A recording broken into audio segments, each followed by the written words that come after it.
Hello everybody, আপনারা সবাই কেমন আছেন? আশা করি আপনারা সবাই ভালো আছেন। আজকে আমরা জানবো পল্লী বিদ্যুতের চাকরির সার্কুলার সম্পর্কে। তো সম্প্রতি 14 তারিখে পল্লী বিদ্যুতের একটা চাকরির সার্কুলার প্রকাশিত হয়েছে এবং সেখানে হচ্ছে বিশাল নিয়োগ দিছে। সেখানে হচ্ছে বিলিং সহকারী 690 জন এবং মিটার রিডার কাম মেসেঞ্জার 1460 জন। দেখা যাচ্ছে অনেক বড় একটা নিয়োগ। তো এই চাকরিটা যদি আপনারা পেতে চান তাহলে আপনাদের কি করতে হবে, কিভাবে আপনারা প্রিপারেশন নিলে এইখানে চাকরি পেতে পারেন, অথবা কিভাবে আপনারা চাকরিতে অ্যাপ্লাই করবেন, দেখেন আমি বলতেছি। বাংলাদেশ পল্লী বিদ্যুতায়ন বোর্ড এর আওতাধীন পল্লী বিদ্যুৎ সমিতি সমূহে নিম্নবর্ণিত শূন্য পদের লোকবল নিয়োগ প্রদান তৈরির নিমিত্তে বাংলাদেশ স্থায়ী বাসিন্দা নাগরিকদের নিকট হতে পার্শ্বে বর্ণিত যোগ্যতা সম্পন্ন প্রার্থীদের অনলাইনে brabhr.teltok.com.bd ওয়েবসাইটে দরখাস্ত আহ্বান করা যাচ্ছে। এখানে দুইটা পদ আছে, একটা হচ্ছে বিলিং সহকারী অন প্রভিশন, এটা হচ্ছে শুধু মহিলাদের জন্য সংরক্ষিত। এটা স্থায়ী পদ, সেটা হচ্ছে 690টা। বয়স সীমা হচ্ছে 18 থেকে 32 পর্যন্ত, এটা 2/6/25 পর্যন্ত দেওয়া আছে। এবং আপনার প্রয়োজনীয় যোগ্যতা আর অভিজ্ঞতা কি চাইছে সেটা দেখি। এখানে হচ্ছে এইচএসসি পাস, জিপিএ লাগবে হচ্ছে 5-এর মধ্যে 3। প্রার্থীর গাণিতিক বিষয়ে ভালো জ্ঞান সহ কম্পিউটার ও দাপ্তরিক যন্ত্রপাতি পরিচালনার অভিজ্ঞতা থাকতে হবে। প্রার্থীকে বাংলায় প্রতি মিনিটে ন্যূনতম 10 ও ইংরেজিতে প্রতি মিনিটে 30টি শব্দ কম্পিউটার টাইপ করতে সক্ষম হতে হবে। এখানে যদি বেতন দেখি, সেটা হচ্ছে মোটা অঙ্কের একটা বেতন পাওয়া যায়। প্রবেশন সময়ে আপনার 18,300 টাকা ও তৎস বিধি অনুযায়ী অন্যান্য ভাতা ও সুবিধাদি প্রদান করা হবে।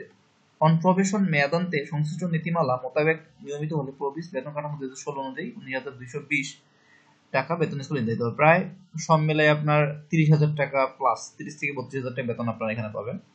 2 নম্বর পদ যেটা দেখছি, এটা হচ্ছে চুক্তিভিত্তিক মিটার রিডার কাম মেসেঞ্জার, 1460 পদ। এখানে কিন্তু চাকরি পাওয়া অনেক কিছু হবে, তার কারণ যেহেতু চুক্তিভিত্তিক বলছে।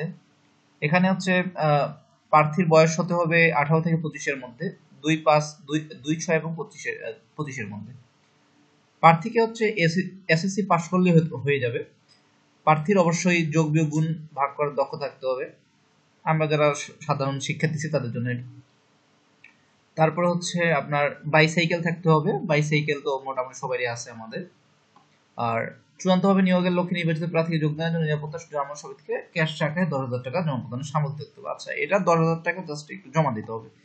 এখানে প্রবিসের বেতন কাঠামো 14,700 টাকা এবং অন্যান্য ভাতাদি প্রাপ্য হবেন। সব মিলায় আপনার 25,000 টাকার মতো আপনারা বেতন পাবেন এখানে। এটা আবেদন কবে শুরু হবে দেখি আমরা। আবেদন শুরু হবে 20/5/2025 সকাল 10 ঘটিকা হতে। আচ্ছা, আবেদন ফি হচ্ছে ক্রমিক নং 1 বর্ণিত পদে পরীক্ষা ফি বাবদ 100 টাকা, টেলটক সার্ভিস চার্জ 12 টাকা সহ সর্বমোট 112 টাকা লাগবে এবং ক্রমিক নং 2 পদের জন্য 56 টাকা লাগবে। আচ্ছা, এখানে 56 টাকা লাগতেছে টোটাল। আচ্ছা, এটা 18 বছরের কম বয়সীদের আবেদন করার প্রয়োজন নেই। আচ্ছা, 18 বছর প্লাস লাগবে অবশ্যই। এখানে সাধারণত যে নিয়মগুলো থাকে, যে প্রার্থীর মুক্তিযোদ্ধা বা যদি কোনো কথা থাকে সেটা সম্মত আপনার অনুসরণ করা হবে। আর কেউ যদি কোনো সরকারি আধা সরকারি স্বায়ত্তশাসিত প্রতিষ্ঠানে কর্মরত থাকেন তাহলে নির্ধারিত কর্তৃপক্ষের মাধ্যমে হচ্ছে আপনার অ্যাপ্লাই করতে হবে। প্রার্থীর লিখিত এমসিকিউ রচনামূলক এবং ক্রমিক নং অ্যাঙ্গলিখিত পদের জন্য কম্পিউটার বিষয়ক ব্যবহারিক পরীক্ষা গ্রহণ করা হবে। তাহলে আপনার যারা ক্রমিক 1 নংয়ের জন্য অ্যাপ্লাই করতেছেন তাদের হচ্ছে এমসিকিউ হবে, তারপরে লিখিত হবে, তারপর হচ্ছে আপনার প্র্যাকটিক্যাল হয়ে ভাইভা হবে। আর যারা মিটার কাম ডিসিশন মেসেঞ্জার করবেন তারা হচ্ছে যে এমসিকিউ রচনামূলক, তারপর আপনারা ভাইভা দিবেন। আপনার মোটামুটি এগুলা থাকতেছে আমাদের। আচ্ছা, অনলাইনে আবেদনের জন্য তো আমাদের brabhr.teltok.com এই ওয়েবসাইটে আমরা ঢুকবো এবং আপনার সচরাচর আমরা যেগুলা পিকচার ছবি লাগে যে 300x300 পিক্সেলের, আর সিগনেচার লাগবে 300x80 পিক্সেলের। আচ্ছা, আপনারা এখান থেকে অ্যাপ্লাই করতে পারবেন। বিভিন্ন বিস্তারিত বিষয় জানতে আপনার rab.gov.bd ওয়েবসাইটে আপনি ভিজিট করতে পারেন। এখান থেকে আপনি বিভিন্ন বিষয় পাবেন এবং টাকা ফি হচ্ছে আপনার টেলটকের মাধ্যমে প্রদান করতে হবে। আপনি নিজে যদি অ্যাপ্লাই করেন তাহলে হচ্ছে টেলটক সিম এর মাধ্যমে আপনার টাকা পাঠিয়ে দিতে পারবেন। এখানে আপনার বলা আছে সবকিছু। আর অ্যাপ্লাই করতে পারবেন হচ্ছে আপনার 2/6/2025 পর্যন্ত। আচ্ছা, পরবর্তীতে আপনার যখন আপনার পরীক্ষা এসএমএস দিবে তখন হচ্ছে আপনার ডেট দিবে, তখন আপনার প্রবেশপত্র ডাউনলোড করতে পারবেন।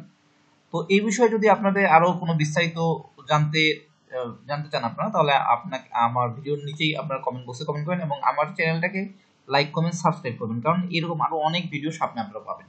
ধন্যবাদ সবাইকে, ভালো থাকবেন।